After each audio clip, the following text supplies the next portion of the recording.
Good morning, welcome back. We're down at Tyn Y Graig,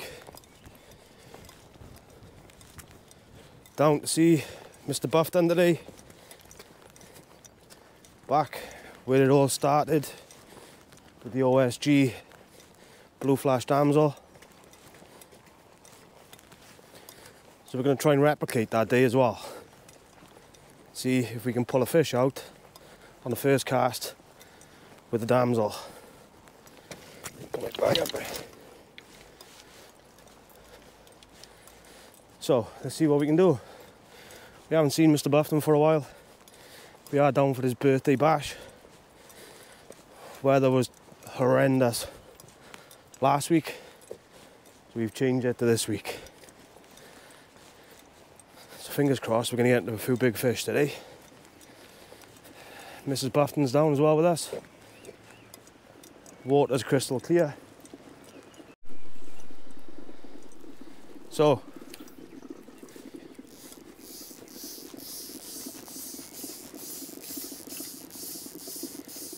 although it's day 3, we're open for a fish.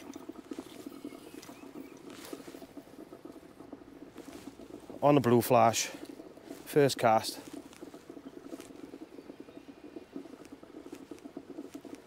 Back to where it all started. First cast now, hopefully. Yep, there we go. First cast. First cast on the Blue Flash. We've done it again. No, it's coming towards me, I think.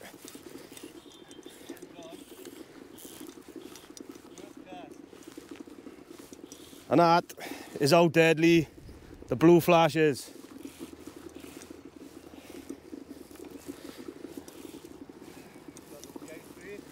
Yeah, just day 3, as soon as it hit the water.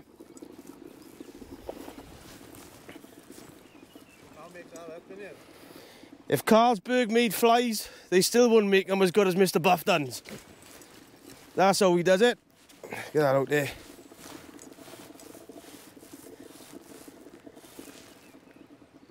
First cast. That's 3 fish for the OSG and 7 casts, I think. Mr Buftons had a couple of bumps on the OSG as well. And his friend, who's also joined us today, he's had a couple of bumps as well. And myself there, first cast.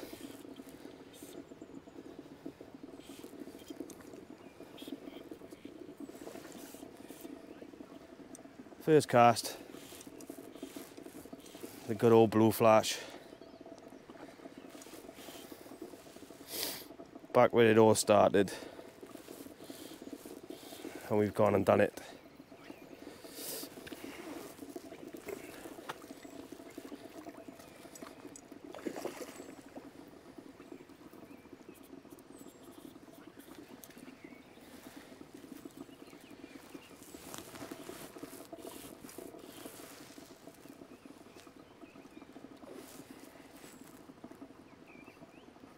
Come on. Doing a good account for himself. Come on.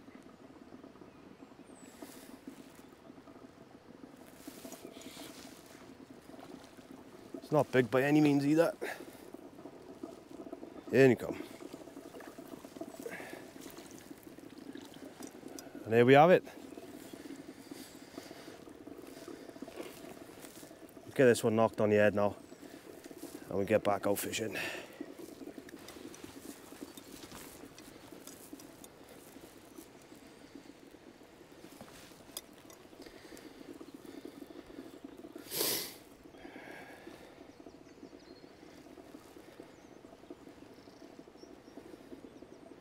And there she is, the one that's caught hundreds and hundreds, if not thousands, of fish.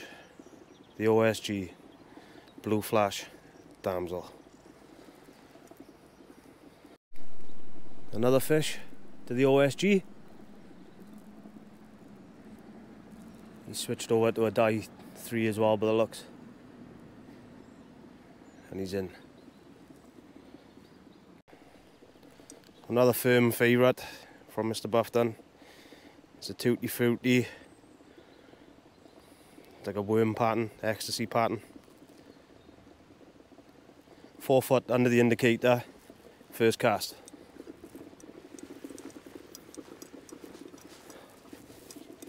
This is on the celestial floating line as well.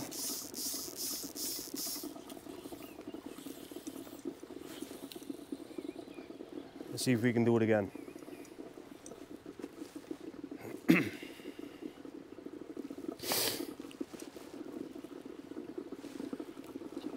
I will move slightly so I can see a little bit better.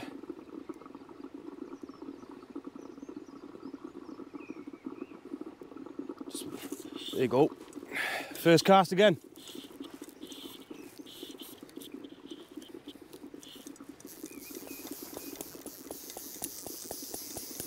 Oh, and he come off.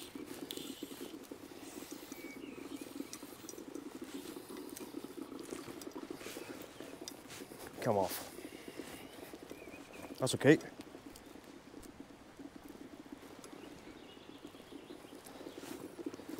See if we can do it again. There's a small inlet coming over there. So the turnover on this celestial fly line is absolutely insane. No false casts, just one straight cast out, and I'm fishing easy 15 to 20 yards away, effortless.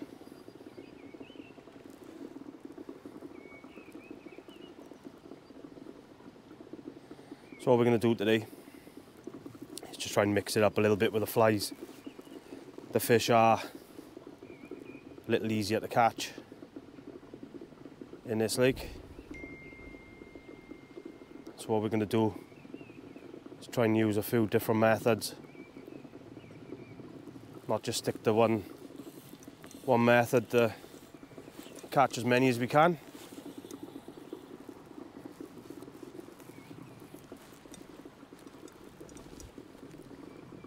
Put that out there, see if we can see it. Yeah, looked him and then come off. Let's try again. The wind has swung a little bit now. It's coming back into my face. The wind has been blowing all the way to the far bank all morning. So this could work to our favour really.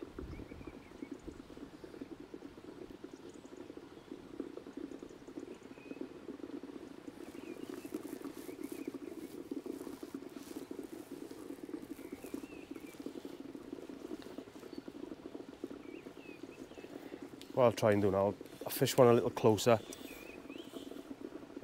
There hasn't been any pressure off any anglers this morning, so personally I don't know how deep it is just in front. It is relatively deep, so don't forget to always try in close to start with. Generally, if there's a lot of pressure from the anglers, the fish will move out.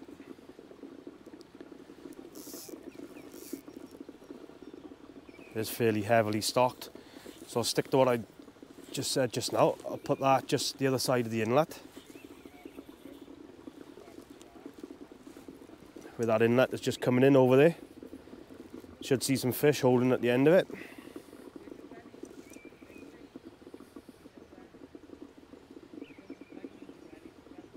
I could put a long cast out. Oh, there was a pull. There was a pull. Let's use this wind a minute.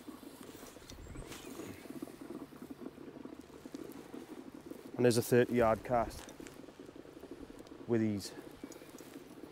It is hard to see the fly in the ripple, the indicator in the ripple. I'm sure we'll know all about it now if that goes under.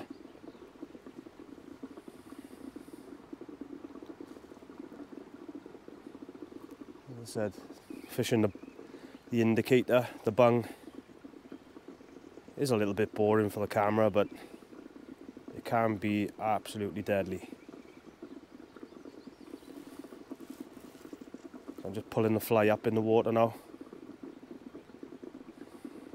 Just about see the indicator again.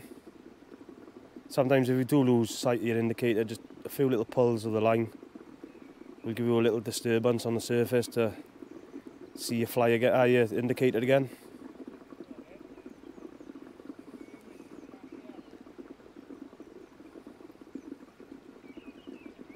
As I said previously, once the fly has sunk, give it about 30 seconds. Generally with these style patterns, the fish will take the fly on the drop. So if we don't get anything, say after 30 seconds, there you go.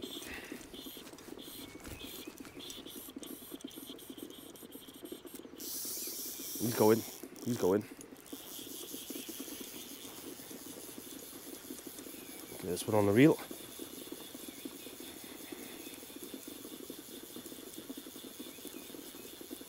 Coming all the way into me.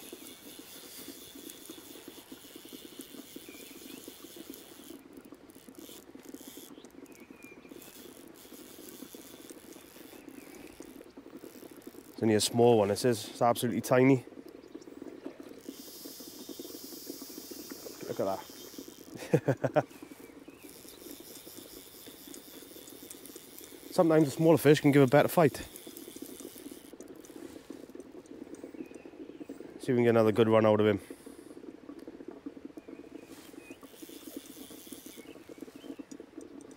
I think he's ready for the net, this one.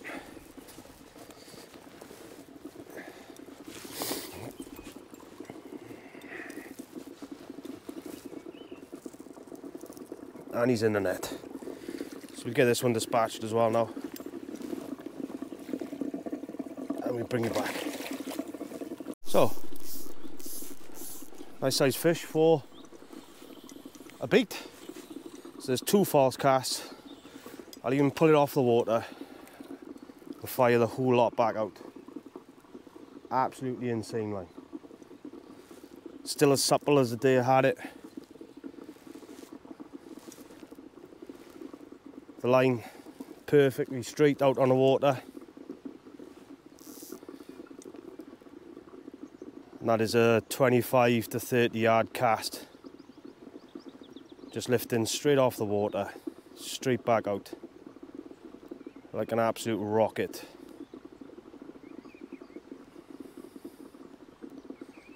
So, if there's another small one like that, that would be perfect to take home. Don't want nothing too big, as I said. No doubt Garth will be putting 2 tenner hooks into that fish for Scotland as bait. With these trout being fed on a high oil, I'm not sure what kind of ingredients are in these trout pellets, but they are oily fish. There's a lot of people, when they go shark fishing, they will use trout as a bait because of the oils that come off the fish in the water, and the sharks go absolutely crazy for them apparently. Back a few years ago now, when I did go to Scotland, I did take a 3-pound fish up with me and filled it up, but weather conditions were absolutely horrendous and it didn't come of anything. But if the sharks are going to like the trout, there's no reason for the skate not to like them. Could be something to try for on a taupe as well this year. Might keep one for myself today, filled it up and keep it in the fridge, in the freezer, sorry. It's this fly now is just drifting back into that little bay that I was talking about. coming back up against the bank where the water's flowing in.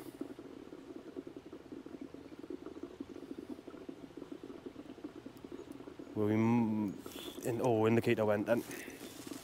So the fly's just on the water now. One roll cast up and all the way out. Little pull of the line just to straighten everything back up.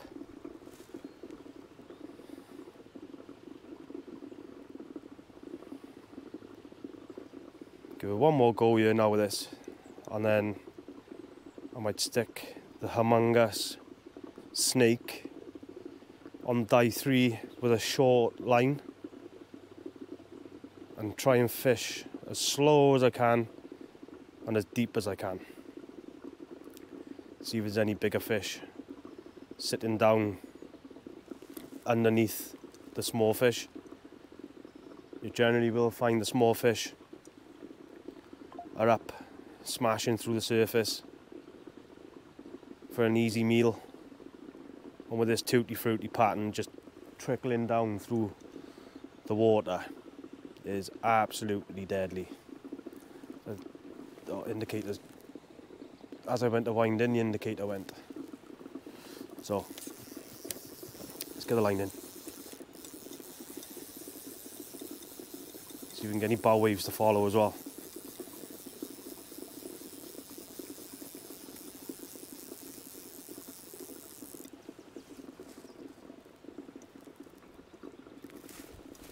So, my setup today, the Vision, still Maniac, 7 weight, 10 foot. The Vision, still Maniac reel, 7 weight, Celestial line. It is 6 pound G3 airflow tippet. We have a pair indicator. I have had a few people ask me what indicators I use. It's just a pair style pattern. That's the sort of size of it compared to the top of my finger. They're not massive, but I find they're comfortable to cast and they're good to visualise. So from there, we're looking 4 foot. Sorry guys, let's tidy the fly back up. 4 feet to the tutti frutti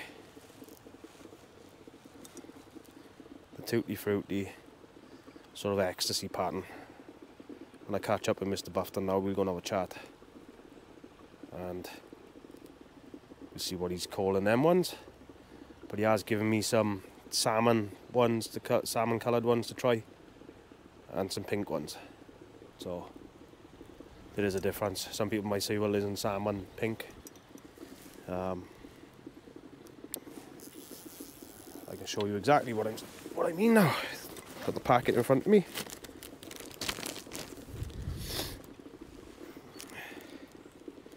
Just some of the OSG Damsels. That's like a fluoro pink, and that's the salmon pattern, all with hot heads. And there's a little sort of squirmy new pattern there. I'm going to put that on actually. It's got foam on it. The idea behind this one is for the sort of washing line pattern, fish on the point, buzzers underneath in that little washing line, tweak, flies come up, and also is a good attractor. So what I'm going to do now is put one of these on the die 3 because it floats, and I'm going to creep this along the bottom and see if we can pull some big fish in. So, just been informed by Mr Buftons himself, that is called the Squirminator. And from one Squirminator, and as a Terminator would say, I'll be back. I've got 3 foot of 10 pound G3 on this one, airflow. Die 3, I'm going to cast out as far as I can, let it sink all the way to the bottom, and I'm just going to edge it in. When you're doing this kind of fishing though, always make sure that you are in contact with the fly at all time. The last thing you want to do, especially on catch and release waters, is deep hook a fish. It's okay here because everything is catch and kill. There's a good line out there. Airflow's die 3 right out. So what I'm going to do,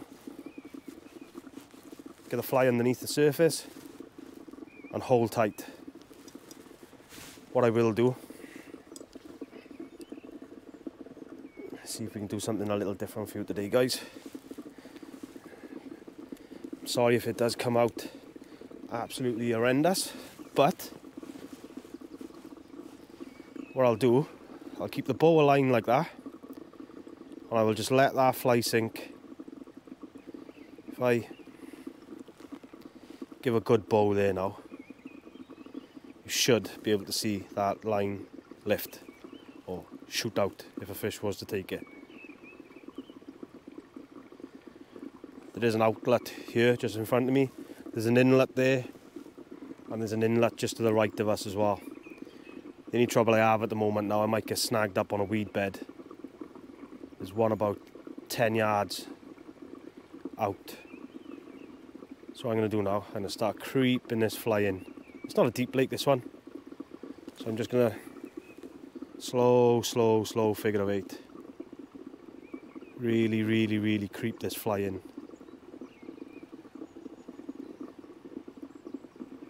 Along the bottom. And hopefully there might just be a bigger fish.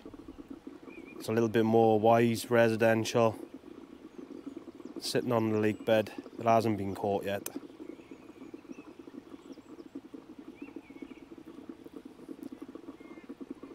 Might take a little fancy to the fly. What you will find, the fish will hide behind the weed as well. So as you're coming up to this weed bed, there's a good chance you might get a few fish, because they will sit just behind it for a bit of cover. So all I'm doing here now, with the fly being a buoyant fly, I'm letting it come back up so I don't catch her on the weed. Here we come. I can see the fly. There's nothing following. Let's go again. Try this one. Right out into the middle. It's right out there, that is, into the middle of the lake.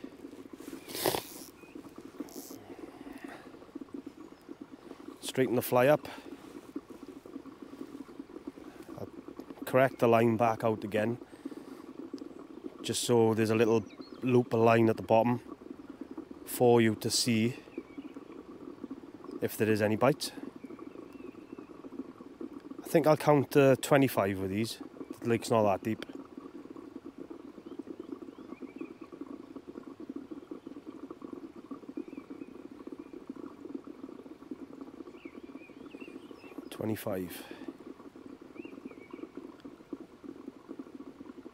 Just creep the fly back in. Can give it a few quick pulls. That'll pull the fly down. Now the fly's floating again. I think that's that was a pull. That was another pull.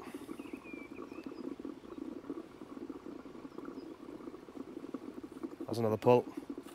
There you go. There you go. There you go. Fish on. Fish on.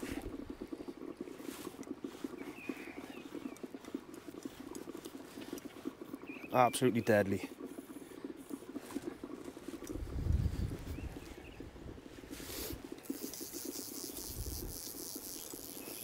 Try and get back on the reel.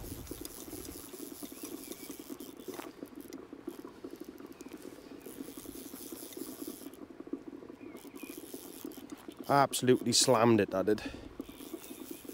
Took a few pulls at the legs first.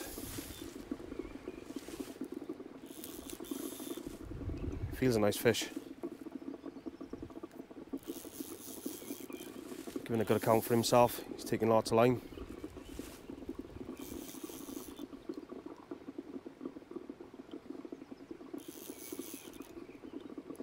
staying deep as well.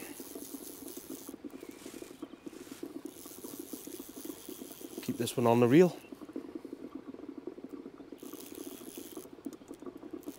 There's a bit of a glare in the water now, so I do apologise if it's hard to see the fish or hard to see what's going on. Oh.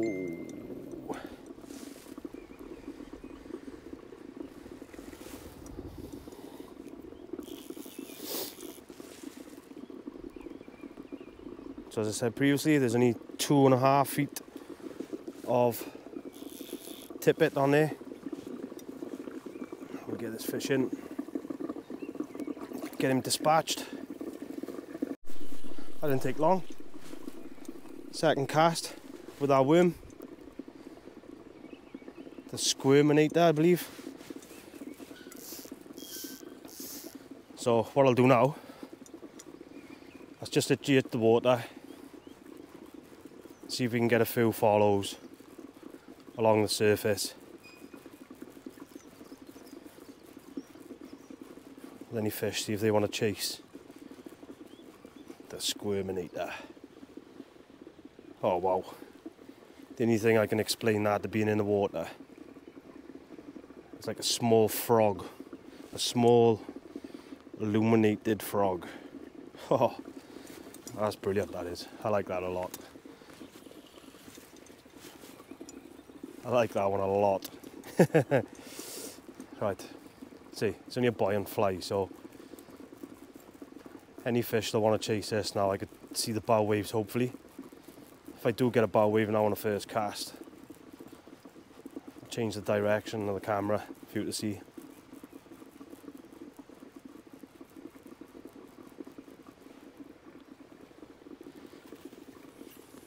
Looking at it, I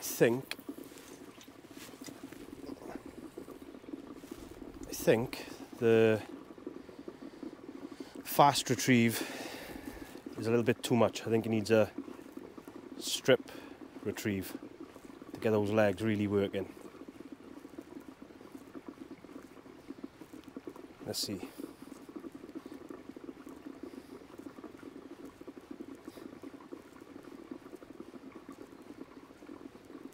Might just be a case these fish don't want to chase today. They certainly like the Damsel though.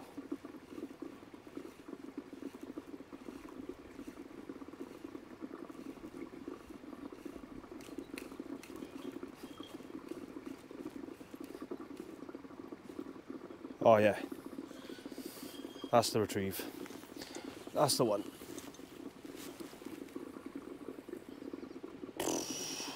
What a cast. So where the fly is there now, I'm just going to stop.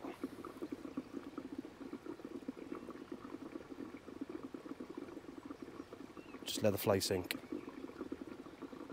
It's relatively close to the bank this time. And now I'm just going to creep it in.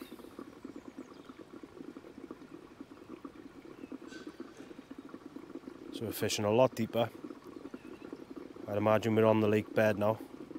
The line, the actual fly line, but then the actual fly will be 2.5 feet off the lake bed floating and just creeping. We are coming to the end of winter, but generally in the winter you'll find all the food source is on the lake bed. Buzzers, bloodworms, snails. The colder temperatures will push the fish down as well.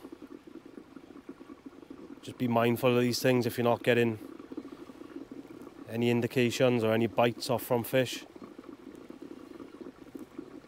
Could just be a case these fish are lethargically sitting on the lake bed and not wanting to chase a fly. Could actually put the indicator back on our fish straight away. It's just one of those things. So I'm watching the bow now, a line. Let's bring it back again.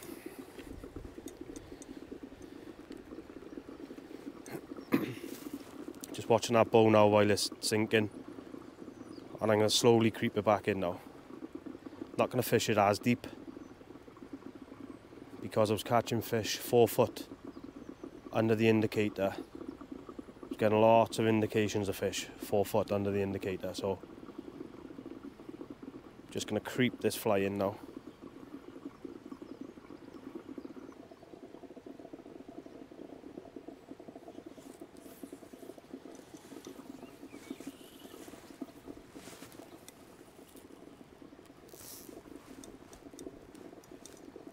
We're going to let this one sink now all the way to the bottom.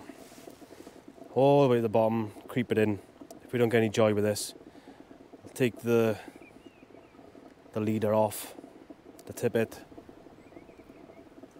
There's not a lot on there, as I said, it's only about 2.5 foot.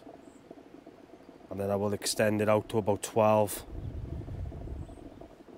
Maybe put a pink snake on.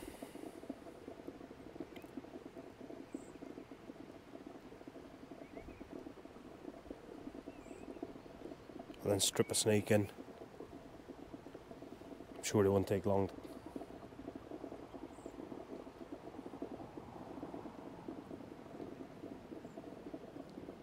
Sometimes it can just be a case of your leader is just too short and the fish can see it.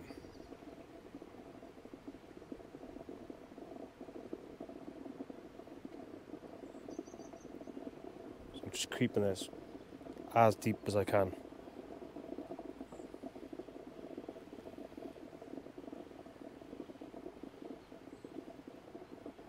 Nice and slow along the bottom.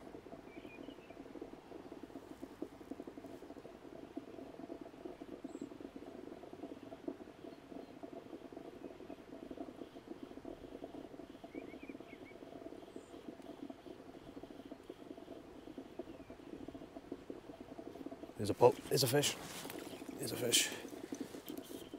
There we go. That's a better fish.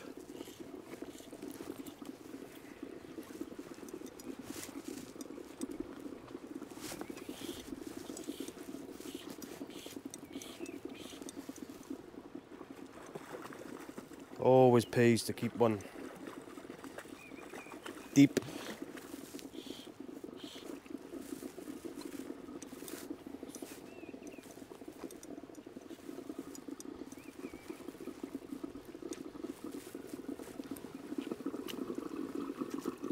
My net's over there with a fish in it. Ah, typical, come off. Right, I need to go and get my net. Bad mistake that is.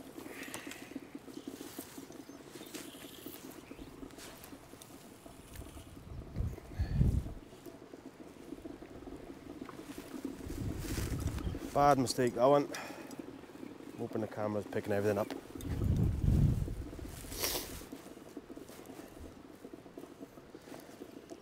As I said earlier on, with the weed bed being just out in front, that was probably towards the end of the cast where that fish took the fly, so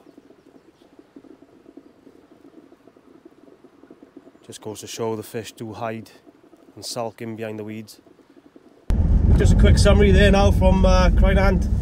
Lots and lots of fish, pink snakes, black snakes, the ecstasy patterns, pink, tutti frutti, the OSG Damsel. Knocked it out the park yet again. First cast, where it all began, and we had a fish. Absolutely over the moon with that. Couldn't have wrote that any better. So, cracking day, or morning I should say. Cracking company as usual. Catch up with Mr Buftons, Mrs Buftons. So, thanks again guys. My battery did run out, and the memory also ran out on the GoPro. I forgot to delete some from the previous sessions, but I forgot to delete it, and the fishing was so manic, didn't bother having a chance. So we just caught a couple more fish there just to fill the bag towards the end, and that's it. So thanks again guys, thanks again for your subscriptions and watching. Your interactions, as always, much appreciated. Catch you all in the next one.